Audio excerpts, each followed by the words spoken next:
भगवान बाबा के परम पावन चरण कमलों में मेरा शत शत कोटि प्रणाम और आप सभी भाइयों को और बहनों को, बच्चों को मेरा सप्रेम साईं राम। 1972 तक मैंने बाबा का नाम तक नहीं सुना था। उन दिनों मैं पुंडरी में कॉलेज में अंग्रेजी का प्रवक्ता नियुक्त था और वहाँ एक डॉक्टर साहब थे जिन्होंने मुझे बाबा के बारे में बताया। वहाँ बाबा का चित्र भी था और वो दोनों हाथ से आशीर्वाद दे रहे थे और मैं उनके नीचे ही कुर्सी पर बैठा हुआ था।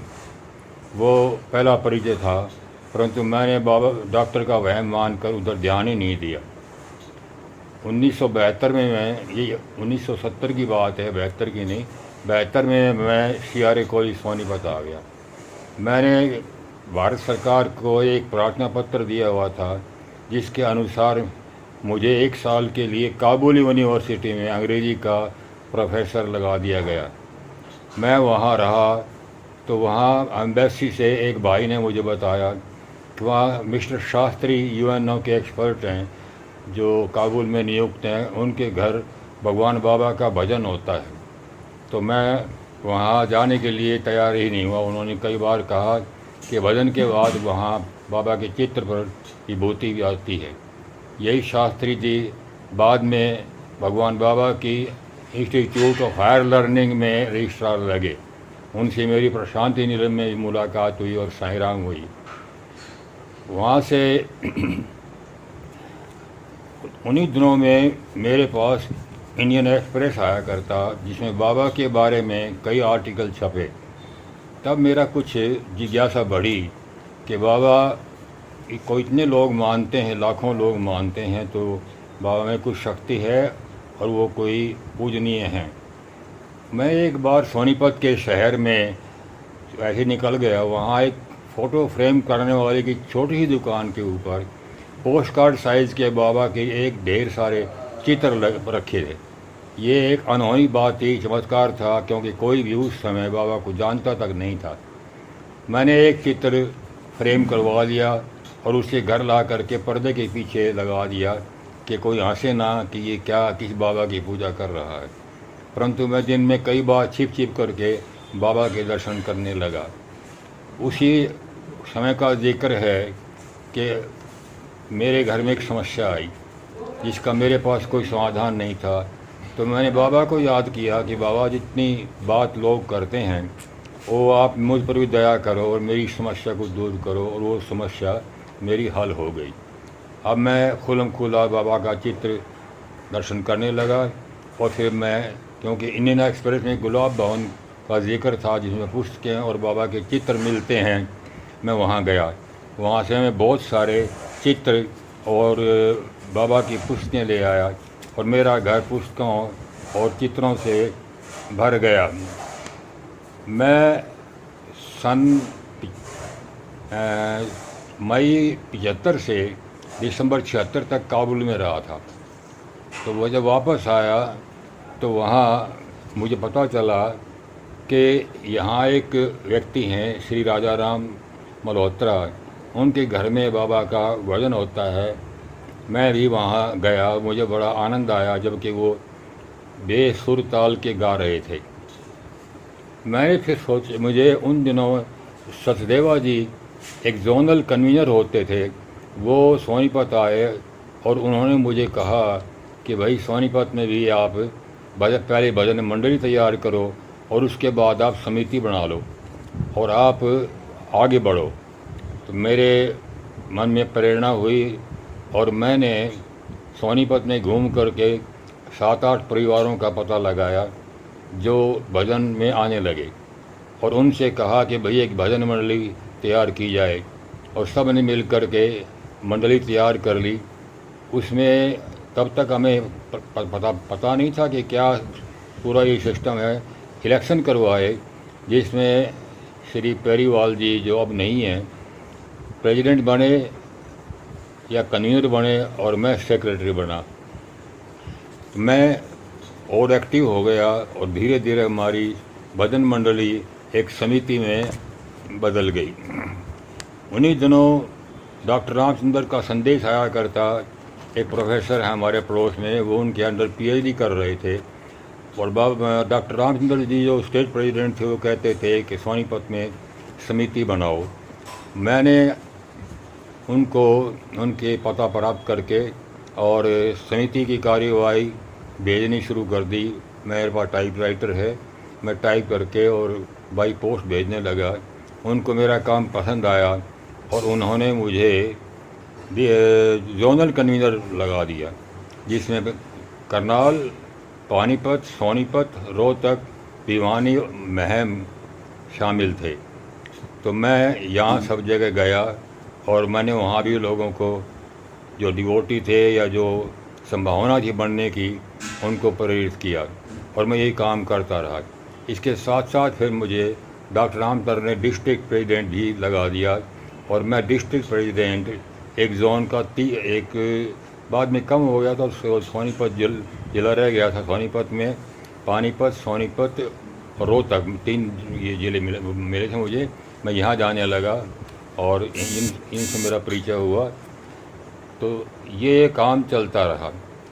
1981 में बम्बई में एक हफ्ते का स्टडी सर्कल और health education door to door का एक कैंप लगा। बम्बई मुझे क्या बल्कि प्रोफेसर पीसी शर्मा जी और मुझे डॉक्टर रामचंद्र ने वहाँ अटेंड करने के लिए कहा। हम दोनों वहाँ गए। बस मैंने पहली बार और आखिरी बार मुंबई तभी देखी है। वहाँ बहुत ह्यूमिडिटी है, तो एक हफ़्ता बड़ी मुश्किल से काटा, परंतु ट्रेनिंग अटेंड की और उसके पूरा होने पर डॉक्टर रामचंद्र जी ने मुझे हरियाणा स्टेट का स्टडी सर्कल कन्वीनर लगा दिया। और मैं भी हर उस शहर में जहाँ समिति या भजन मंडली थी वहाँ गया और वहाँ लोगों को स्टडी सर्कल तैयार करने के लिए कहा। मुझे बड़ा सेवा का मौका मिला। मैं कितनी ही बार प्रशांति निलय गया, कई 3 बार तो मैं वहाँ कैंटीन का इंचार्ज रहा, जो एक अच्छी सेवा थी, बड़ा आनंद आया। और दूसरी सेवा तो मैं बहुत बार की वहाँ, और बाबा के चरण स्पर्श कई बार मिले। मुझे इंटरव्यू नहीं मिला, शायद मैं इस योग्य नहीं हूँ, और जो भगवान ने समझा वो बहुत कुछ दिया। फिर मैं ये काम करता रहा। डॉक्टर रामचंद्र जी रिटायर होना चाहते थे, तो मेरे पास प्रशांति निलयम से श्रीनिवासन जी उन दिनों ऑल इंडिया प्रेसिडेंट होते थे, उनका फ़ोन आया कि हम आपको हरियाणा स्टेट का प्रेसिडेंट लगा रहे हैं। तब मैंने हाथ जोड़ के क्षमा मांगी कि मेरे पास इतना समय नहीं है, मैं कॉलेज में पढ़ा रहा हूँ और भी मेरे पास साधन नहीं है। तो उसके बाद कुछ दिन के लिए, लगभग 3 साल के लिए या 3 महीने के लिए, 3 महीने के लिए सरदार राजेंद्र सिंह जी को प्रेसिडेंट बनाया गया, परंतु वो भगवान को प्यारे हुए और सुभाष चंद्र धीर साहब स्टेट प्रेसिडेंट बन गए। तो वहाँ करनाल में साइंस सेंटर है, उसमें मीटिंगें होती थी, लगभग हर इतवार को ही मीटिंग होती थी। वहाँ के लोग बहुत ही श्रद्धालु हैं, बड़ी सेवा करते थे और वहाँ भी मुझे आई बार बोलने का मौका मिलता था। धीरे धीरे मैं हरियाणा स्टेट अपने ऑर्गेनाइजेशन में बेस्ट स्पीकर कहलाने लगा और जहाँ भी कोई कैंप होता है, मुझे डॉक्टर प्रसाद होते थे जो सेवा दल के इंचार्ज थे, बाद में वो एक्सीडेंट में उनकी दुर्घटना हो गई, वो मुझे बुलाते थे। और संगठन में भी बहुत लोग आते थे जो बाद में छोड़ गए। हज़ारों तक की मैंने देखी है, बड़े बड़े हॉल भर जाया करते, वहाँ मुझे बोलने का मौका मिलता रहा। डॉक्टर रामचंद्र ने मुझे एक बार जलंधर जाने के लिए भी कहा कि वहाँ जाके आओ, क्योंकि आप हरियाणा को रिप्रेजेंट करो, परंतु मैंने वहाँ उनसे क्षमा मांगी और मैं वहाँ नहीं जा सका। तो मैं सेवा करता रहा जितनी हो सकती थी। तब तक मेरी आयु भी काफ़ी हो गई थी और प्रोफेसर शर्मा भी लगभग मेरी आयु के हैं। तो हम दोनों को सुभाष चंद्र धीर जी ने करनाल के सेंटर में सम्मानित किया और हमें एक सफारी सूट दिया।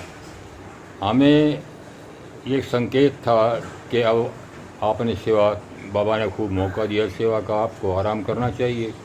ये संकेत था कि अब हम रिटायर हो रहे हैं। तो स्वाभाविक है कि उसके बाद मैं कम जाने लगा संगठन के कार्यक्रमों में, और दूसरे आदमियों को मौका मिला, डिस्ट्रिक्ट प्रेसिडेंट और बन गए। मैं सिर्फ सोनीपत की समिति तक ही सीमित हो गया, और अब मैं भजन बोलता हूँ, मुझे भजन अच्छे बोलने आते हैं। तो एक बात और मैं बता दूँ बीच में, जब मैं स्टेट स्टडी सर्कल सारी स्टेट का लगा था, तो मुझे सारे हरियाणा स्टेट से अपनी समितियों से स्टडी सर्कल की रिपोर्ट इकट्ठी करके और सीधे बाबा के पते पर भेजनी होती थी।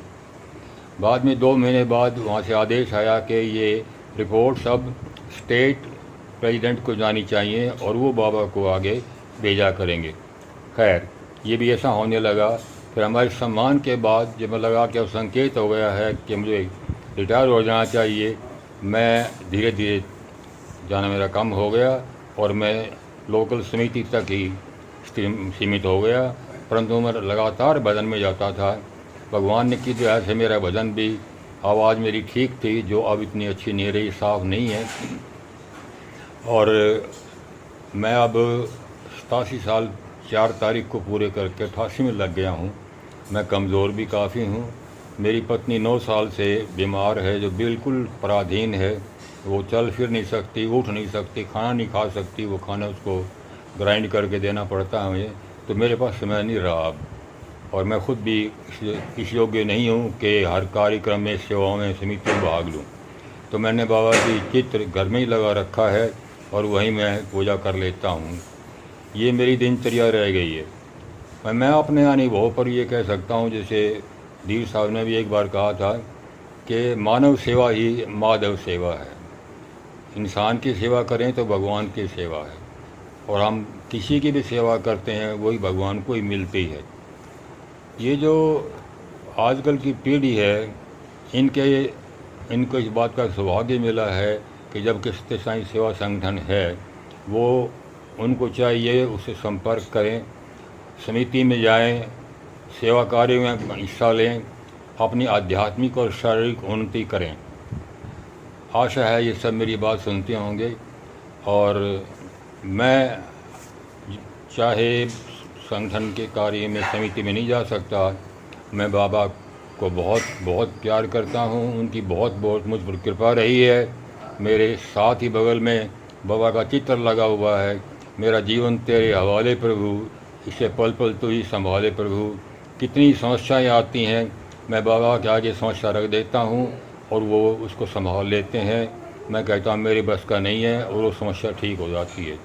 तो मेरा बाबा को लाख लाख प्रणाम, सचत कोटि प्रणाम है। और आप सभी को मेरी तरफ से साईं राम, जय साईं राम।